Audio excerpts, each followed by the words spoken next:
주님, 당신 말씀은 영이며 생명이시옵니다. 당신께는 영원한 생명의 말씀이 있나이다. 알렐루야. 주님께서 여러분과 함께 요한이 전한 거룩한 복음입니다.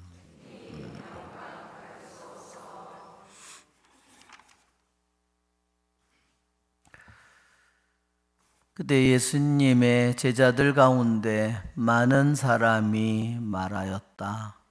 이 말씀은 듣기가 너무 거북하다. 누가 듣고 있을 수 있겠는가? 예수님께서는 제자들이 당신의 말씀을 두고 투덜거리는 것을 속으로 아시고 그들에게 이르셨다. 이 말이 너희 귀에 거슬리느냐? 사람의 아들이 전에 있던 곳으로 올라가는 것을 보게 되면 어떻게 하겠느냐? 양은 생명을 준다. 그러나 육은 아무 쓸모가 없다. 내가 너희에게 한 말은 영이며 생명이다. 그러나 너희 가운데에는 믿지 않는 자들이 있다. 사실 예수님께서는 믿지 않는 자들이 누구이며 또 당신을 팔아 넘길 자가 누구인지 처음부터 알고 계셨던 것이다. 이어서 또 말씀하셨다. 그렇기 때문에 아버지께서 허락하지 않으시면 아무도 나에게 올 수 없다고 너희에게 말한 것이다. 이 일이 일어난 뒤로 제자들 가운데에서 많은 사람이 되돌아가고 더 이상 예수님과 함께 다니지 않았다. 그래서 예수님께서는 12 제자에게 너희도 떠나고 싶으냐 하고 물으셨다. 그러자 시몬 베드로가 예수님께 대답하였다. 주님, 저희가 누구에게 가겠습니까? 주님께는 영원한 생명의 말씀이 있습니다. 스승님께서 하느님의 거룩하신 분이라고 저희는 믿어왔고 또 그렇게 알고 있습니다. 주님의 말씀입니다. 그리스도님 찬미합니다. 아멘. 자매 예수님, 우리는 오늘 독서의 말씀으로 사도행전의 말씀을 들었습니다. 사도들의 그들의 행위 하나하나가 기록되어 있는 것이, 행적이 기록되어 있는 것이 사도행전이지만 사실 사도행전은 성령의 행전이라고 그렇게 부르는 것이 더 옳을 것 같습니다. 사도들을 통해서 어떻게 성령이 역사하는 것을 우리에게 보여주고 있기 때문입니다. 또한 오늘 복음에서 주님께서는 당신의 살과 피를 먹고 마시지 않으면 생명을 얻지 못한다는 주님의 말씀을 들은 많은 유다인들이 예수님을 미쳤다고 생각했고 또한 그 말이 몹시나 거슬렸습니다. 그것은 유다인들에게 너무나 한편으로는 당연한 일입니다. 율법에 의하면 어떠한 양이든 염소든 소든 잡아서 피를 빼지 않고는 그 고기를 먹지 않는 것이 율법입니다. 지금도 유대인들의 식품점이 따로 있습니다. 이유는 뭐냐면 도살 때문에 그런 겁니다. 즉 소든 양이든 모든 고기를 잡아서 목을 찔러서 피를 완전히 뺀 후에 먹는 겁니다. 그런 음식만 먹어야 됩니다. 그러한 유대인들에게 주님의 이 말씀은 너무너무나 받아들일 수 없는 말씀이었습니다.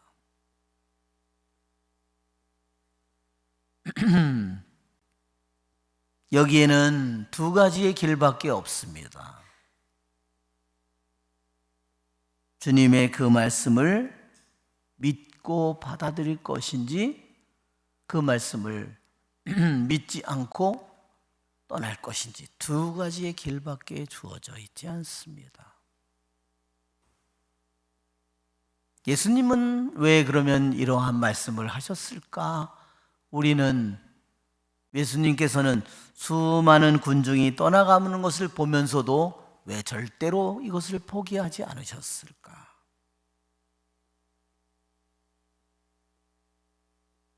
여러분, 예수님의 육신이 없었다면 그분은 우리의 죄를 씻어줄 수 없었습니다. 예수님께서 영원으로부터 계신 하느님의 아들 말씀이신 그분께서 육신을 가지고 왔다는 이 사실은 우리와 똑같은 인간이 된 이것은 하느님에게는 최고로 당신에게는 모든 것을 버린 불명예입니다. 하느님에게는 수치입니다.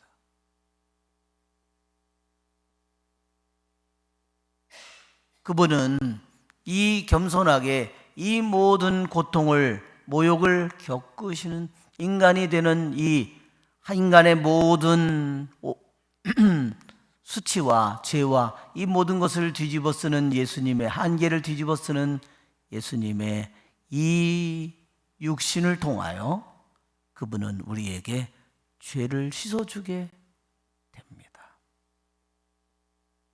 그것으로 그분은 죄를 씻어줄 뿐만 아니라 죽음을 멸망시킵니다. 그러니 그분이 내 살을 먹고 내 피를 마시는 사람에게 영원한 생명을 주는 것을 절대로 포기할 수 없는 것입니다. 예수님께서는 우리에게 성체를 주는 예수님은 당신의 참으로 인간이 된 당신의 육신을 가진 당신의 전부를 우리에게 줄 뿐만 아니라 십자가에 죽은 당신만을 줄 뿐만 아니라 부활하시는 예수님을 우리에게 주는 겁니다. 그러기에 그분은 사람의 아들이 전에 있던 곳으로 올라가는 것을 보면 어떻게 하겠느냐고 말씀하시는 겁니다.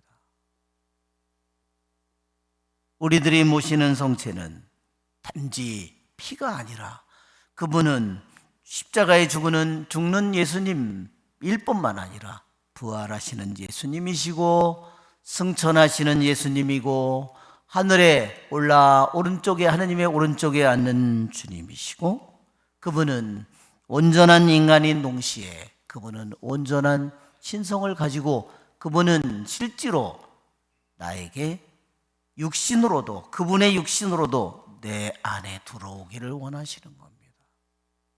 그러니 그분이 그것을 포기할 수 있어요?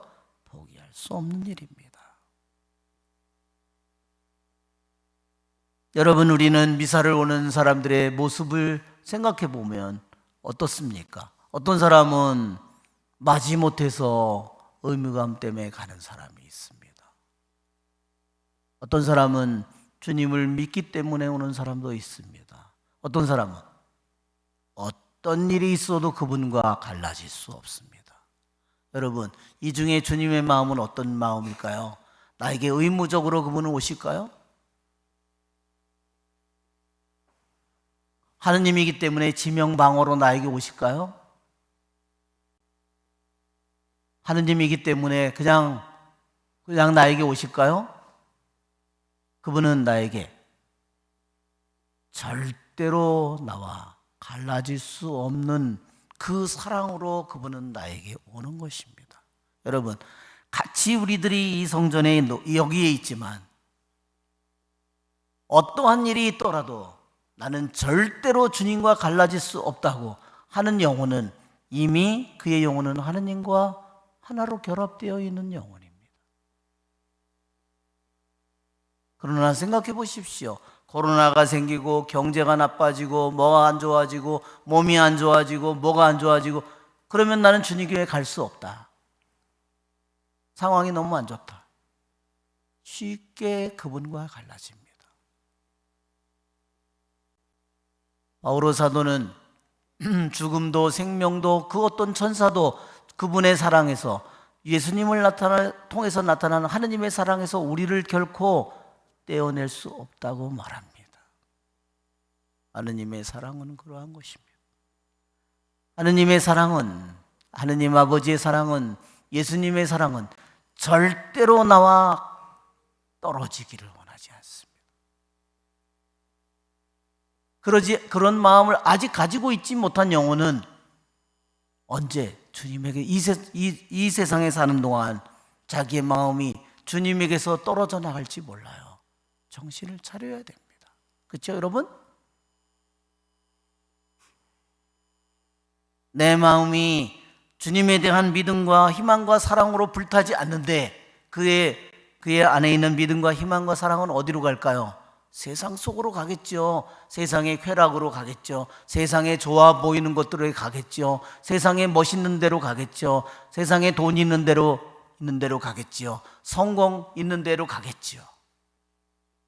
예, 오늘 보십시오. 수많은 군중이 예수님을 떠나갑니다. 그 중에 누가 있을까요? 12제자 중에 유다는 예수님 곁에 있지만 실제로 유다는 그 사람을 떠나서 이미 떠난 겁니다. 유다는 어떻게 생각했을까요? 그래, 내 판단이 맞았어. 그래, 예수님이 잘못된 거야. 이게 말이 돼? 그러면서 유다는 자기의 입장을 변호했겠죠. 이건 미친 짓이야.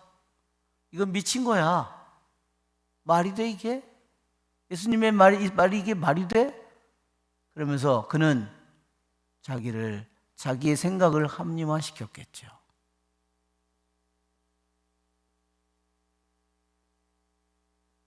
베드로는 예수님께서는 너희도 떠나고 싶으냐 말씀하십니다. 우리는 어떠한 일이 있어도 주님의 말씀에서, 성체 안에서 우리는 떠날 수 없습니다. 그것이 바로 하느님을 사랑하고 하느님과 하나가 된 영혼의 모습입니다.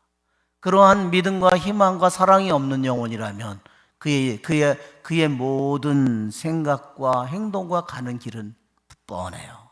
그것은 갈팡질팡할 것입니다.